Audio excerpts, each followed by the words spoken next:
Hi, everybody. Thanks for joining me for part 3 of our little mini series on the parable of the prodigal son from Luke chapter 15. We learned in the first two sessions, the last couple of days, that the cast of this is Jesus who's telling the story. A parable is a story that has a point to it. And he's telling it to a group of people who are considered the worst people of the worst of the Jewish society then. And to the same time, to other people in the audience are the religious leaders, the holier-than-thou legalistic people who think they are the only ones who are right with God, and they look down their nose at everybody else. They're into list keeping. That's what they do all the time. And he's telling the story about a father and two sons. So Jesus is telling this story, and yesterday we learned that the younger son told the father, in essence, I wish you were dead. I'd like to get my inheritance now. Amazingly, the father gave it to him, and the boy went off to another place to have a good time. Now, that in itself was enough for the religious leaders to put a big mark on their whiteboard that they're keeping track of things of. That was punishable by stoning to death.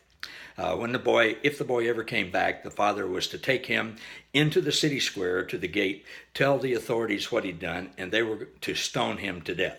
Okay, so that's what the everybody in the crowd is expecting to hear.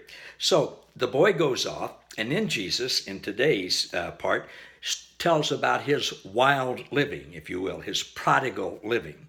The original text, it's a Greek word, but it conveys pretty much whatever you can imagine would be the worst possible sinning of the day. Apparently, he went to another country, spent all his money, maybe gambling, drinking, throwing wild parties, prostitutes, whatever you could imagine in that setting. Well, as Jesus is telling this, the sinners in the crowd are going, oh man, I did that, and I did that, oh man, and this guy's going to get it. And the religious people are writing marks down about everything that is going on that this guy's going to get really punished for. And then the boy runs out of money. He runs out of money, and at the same time, there was a famine in that land. So, I mean, he had no money. He couldn't get a job. There was nothing to do. The people there apparently who had money and could continue to party didn't include him because he wasn't one of them. And you also need to know that in that setting, a far country where he went was something that was not Israel. And any place and any group of people that were not Jewish were considered unclean, barbaric, pagans, just the worst of the worst. And the Jews, by their laws, were not to have anything to do with them, not to talk to them, anything, unless it was a business thing that you had to do for the benefit of the country. Weren't to go to their towns, certainly were not to touch them, and not to intermarry, and not to have sexual relationships with the opposite sex or your same sex or anything like that. You were just not to touch them. And on top of that, pigs were kind of the worst of the worst as far as being unclean. Jewish people were not to eat pork. They were not to even touch a pig, certainly not own one or have anything to do with it.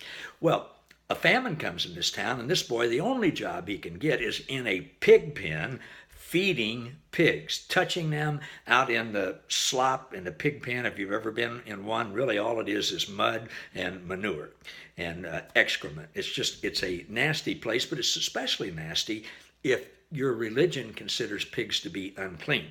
So that's where this boy is. He just wants something to eat, and he doesn't even make enough money from that to get something to eat, and they won't even let him eat what the pigs are eating.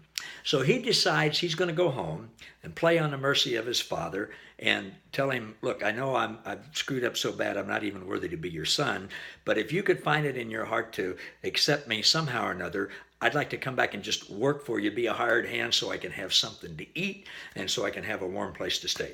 All right, so that's the end of the wild living story.